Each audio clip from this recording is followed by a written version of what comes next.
Est-ce qu'on peut imaginer un homme dont la dévotion était si puissante que sa seule danse pouvait révéler des lieux saints oubliés depuis des siècles?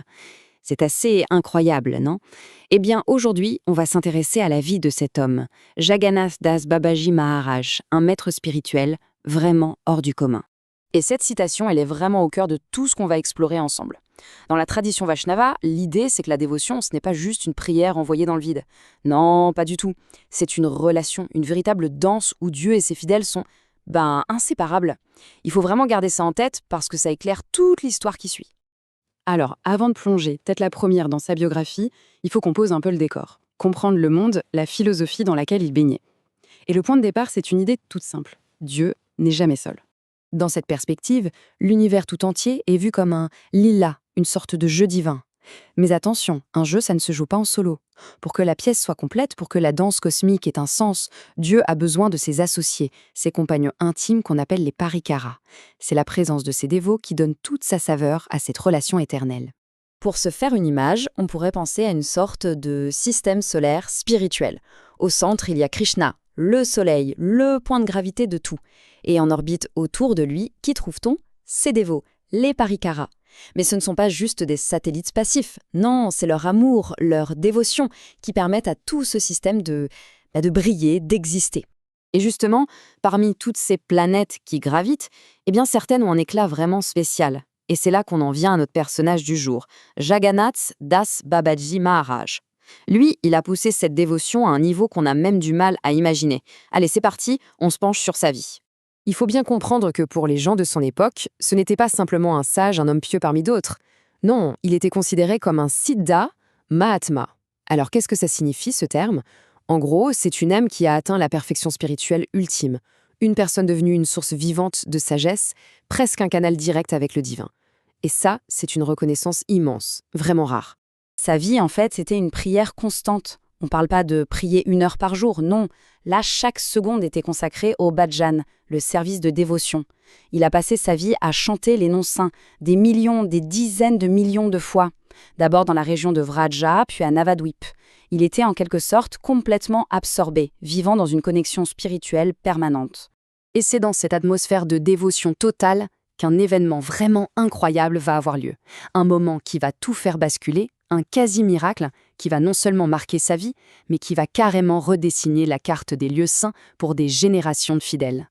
Alors écoutez bien cette histoire, elle est fabuleuse. On a un autre grand érudit, Bhaktivinoda Thakur, qui cherche désespérément à retrouver le lieu de naissance exact de Sri Chaitanya Mahaprabhu. Il cherche, mais rien. Alors en dernier recours, il va voir la seule personne dont il sait que l'intuition spirituelle est infaillible, Jagannath Das Babaji. Le problème, c'est que Babaji est extrêmement vieux, si frêle qu'il ne peut même plus marcher. On doit le transporter dans un grand panier. On imagine la scène, ce vieillard porté par son serviteur. Et là, en arrivant près d'un petit monticule, un truc de fou se produit. Le vieil homme, qu'on pensait à peine capable de bouger, bondit littéralement hors de son panier et il se met à danser. Une danse d'extase pleine d'une énergie incroyable. Pour tous ceux qui étaient là, c'était l'évidence même, la confirmation spirituelle. Le lieu sacré était là, sous leurs yeux. Bon, après un épisode comme celui-là, on s'imagine bien que sa réputation a explosé. Il n'était plus seulement vu comme un grand saint, il était devenu une autorité spirituelle vivante, incontestable. Et c'est ce qui nous amène au titre tout à fait exceptionnel qu'on lui a donné. On a commencé à l'appeler Vaishnava Sarvabhauma. Alors attention, ce n'est pas juste un petit titre honorifique pour faire joli. Sarvabhauma, ça veut dire souverain, commandant en chef de tous les Vaishnavas. Pour donner une idée, c'est comme si on le nommait l'empereur spirituel de tout ce courant de dévotion. Et ce qui est peut-être le plus fou dans tout ça, c'est que ce titre ne lui a pas été donné par un conseil ou une institution, non. C'est venu de la base, de toute la communauté Vaishnava, comme une évidence, par acclamation. C'était une reconnaissance totale, unanime. Tout le monde s'accordait à dire que sa guidance spirituelle était supérieure. En gros, sa parole faisait loi. Une vie pareille, ça laisse des traces, forcément. Mais quel est son héritage, concrètement? Qu'est-ce qui reste de lui aujourd'hui? C'est ce qu'on va voir pour finir.